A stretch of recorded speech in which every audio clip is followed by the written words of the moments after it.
For many years, the Pathfinder sat just underneath the Patrol, sort of that intermediate gap between a mid-sized SUV to the large-sized SUV, because I guess you can kind of consider this kind of the best of both worlds, because it does seat up to 7 people, 8 if you're lucky.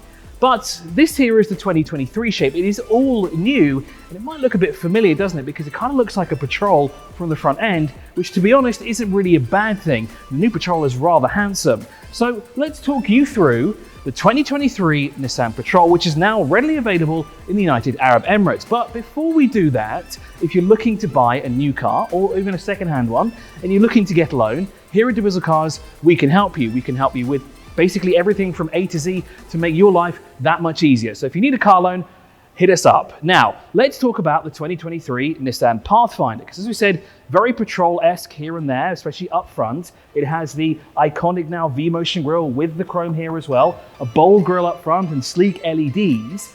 So as we move from the front end of the car, we'll move down the side. As we said before, it's very broad, it's become very muscular, it's come out of this curved shape, you know, it's more boxy, kind of what it used to look like a number of years ago. And it's really evident here, kind of this line right here, the shoulder line, which again, you almost lean on it, and it does look kind of strange as you look through the rearview mirror at times, but it's there and it does give the car a lot of character. As we make our way now to the back of the Pathfinder here, again, it comes into its own element when it comes to styling, because again, it has its very own unique shape. We've got massive lettering to Pathfinder here, but you of course want to know how the boot actually opens. Well, as always, there are 3 ways to open it. We've got the button down here, we have the interior button that you can press, or you could do it from the key fob. Now, I don't feel like opening it myself, so I'm going to tap the key fob and it opens all by itself.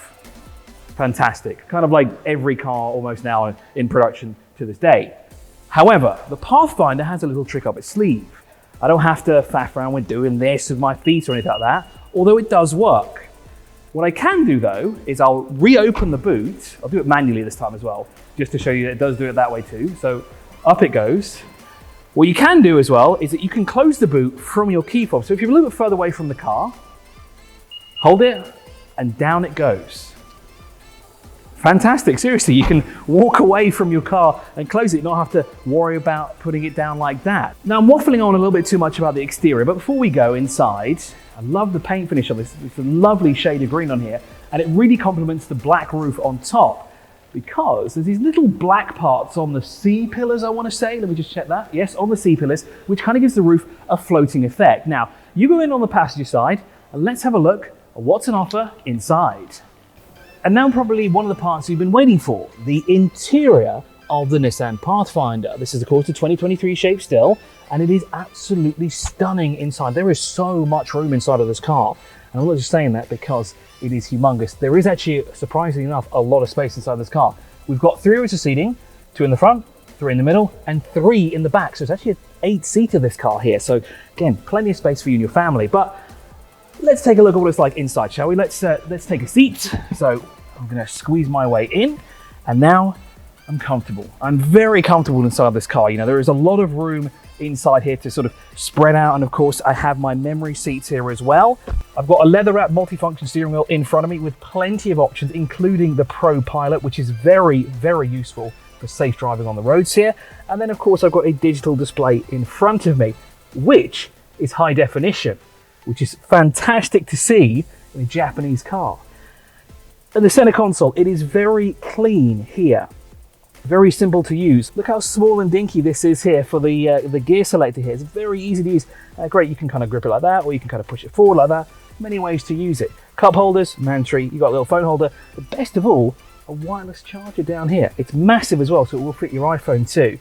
But we've got digital climate control, cooled seats in this one. This is the fully loaded version, so you've got all the bells and whistles that you could ever ask for.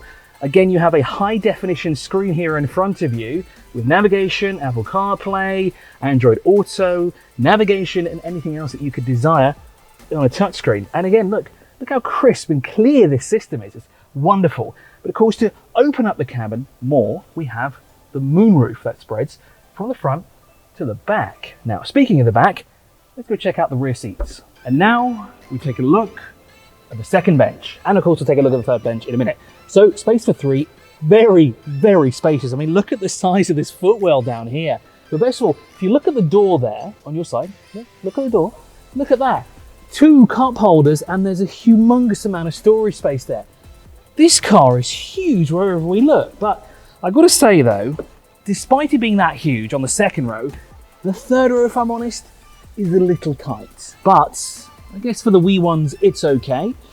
Put that one back. Oh, it is manually operated, but of course, a little bit of a workout. But of course, there are some other great features back here as well. We've got USB-C and USB, plus digital climate control and heated seats in the back.